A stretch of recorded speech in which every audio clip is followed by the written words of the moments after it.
ചെമ്മീൻ തേരാണ്. ചെമ്മീൻ തേരിനുള്ള ingredients ആണ് ഞാൻ ആദ്യം കാണിക്കുന്നത്. ഇത് വാളംപുളി, കറിവേപ്പില, വെളുത്തുള്ളി, ഇഞ്ചി, ചെറിയുള്ളി, മല്ലിപ്പൊടി, ഉപ്പ്, കുരുമുളക് പൊടി. ഇത് തേങ്ങ വറുത്തരച്ച് വെച്ചതാണ്. പിന്നെ ഞാൻ കുറച്ച് ഇഞ്ചിയും വെളുത്തുള്ളിയും കൂടി പേസ്റ്റാക്കി അതും വെച്ചിട്ടുണ്ട്. പിന്നെ ചെമ്മീൻ ഞാൻ ചെറുതായിട്ടൊരു ഉപ്പും മുളകും പരട്ടി വെച്ചേക്കുവാണ് ചെറിയ രീതിയിൽ. നമുക്കിനി എങ്ങനെ ഉണ്ടാക്കണേന്ന് നോക്കാം.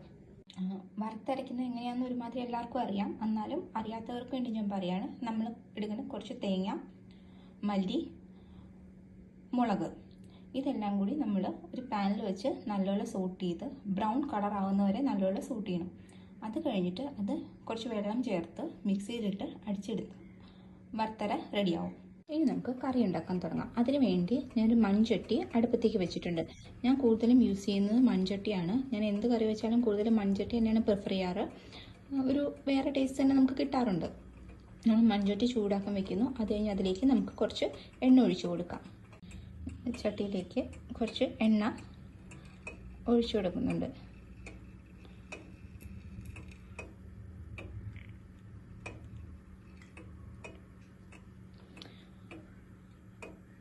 എണ്ണ ഒന്ന് തിളച്ച് വരുന്നതിന് ശേഷമാണ് നമ്മൾ ബാക്കിയുള്ള ഇൻഗ്രീഡിയൻസ് ഇട്ട് കൊടുക്കുന്നത്. നല്ലപോലെ തിളച്ച് വന്നു. അപ്പം നമ്മൾ ആദ്യം അതിലേക്ക് കറിവേപ്പില ഇട്ട് കൊടുക്കണം.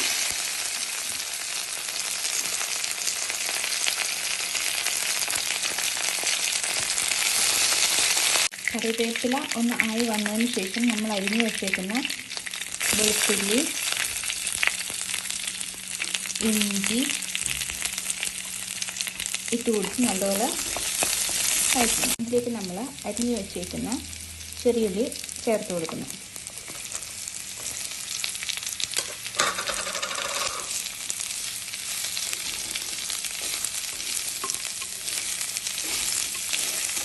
ചെറിയുള്ളി ഒന്ന് നല്ലപോലെ വഴണ്ടി വരണം. ഇതെല്ലാം കൂടി നല്ലപോലെ ഒന്ന് ചെറിയൊരു ബ്രൗൺ കളർ ആവുന്ന വരെ നമ്മൾ വഴറ്റും. അത് കഴിഞ്ഞിട്ട് നമ്മൾ ഓരോ മസാലപ്പൊടിയായിട്ട് ആഡ് ചെയ്ത് കൊടുക്കും. അതിൻ്റെ പച്ചമണം മാറണ വരെ നമ്മളത് ഈ ചെറിയുള്ളിയുടെ കൂടിയിട്ട് നല്ലപോലെ സോക്ക് ചെയ്യും. പിന്നെ വെളുത്തുള്ളി, ഇഞ്ചി, ചെറിയുള്ളി, പച്ചമുളക് എല്ലാം നല്ലപോലെ സോക്ക് ചെയ്ത് ആയിട്ടുണ്ട്. ഒരു ലൈറ്റ് ബ്രൗൺ കളറിലേക്ക് ആയിട്ടുണ്ട്.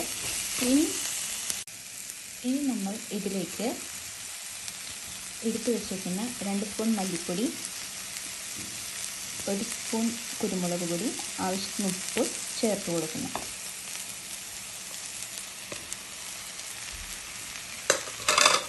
നല്ലപോലെ സോക്ക് ചെയ്യുക. ഇതിൻ്റെ പച്ചമണം മാറുന്ന വരെ നല്ലപോലെ സോക്ക് ചെയ്തെടുക്കണം. എടുത്ത് വെച്ചിരുന്നത് പിഴിഞ്ഞ് വെച്ചിട്ടുണ്ട്. ഇതൊന്ന് മിക്സായതിനു ശേഷം നമ്മൾ നേരത്തെ വറുത്തരച്ച് നമ്മൾ വച്ചിട്ടുണ്ടായിരുന്നു. അത് ഇതിലേക്ക് ഒഴിച്ചു കൊടുക്കും. അതും കൂടി നല്ലപോലെ യോജിപ്പിച്ച്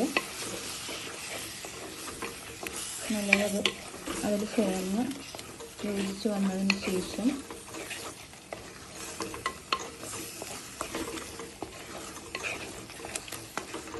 നമുക്ക് ആവശ്യത്തിന് വെള്ളം ഒഴിച്ചു കൊടുക്കാം. നമ്മൾ ആവശ്യത്തിനുള്ള വെള്ളം ഒഴിച്ചു. ഇനി ഇത് തിളയ്ക്കുന്നത് വരെ നമുക്ക് വെയിറ്റ് ചെയ്യാം. ഇത് തിളച്ചതിന് ശേഷം മാത്രമാണ് നമ്മൾ എടുത്തു വച്ചേക്കുന്ന ചെമ്മീൻ ഇട്ട് കൊടുക്കുക. അപ്പോൾ നമ്മുടെ തീയൽ തിളച്ച് വരുന്നുണ്ട്. ആ തിളച്ച് വരുമ്പോൾ നമ്മൾ എടുത്തു വെച്ചേക്കുന്ന ചെമ്മീൻ, ഇത് 1/2 കിലോ ചെമ്മീനാണ് ഞാൻ എടുത്തേക്കുന്നത്. ആ ചെമ്മീൻ നമ്മൾ അങ്ങോട്ട് ഇട്ട് കൊടുക്കണം.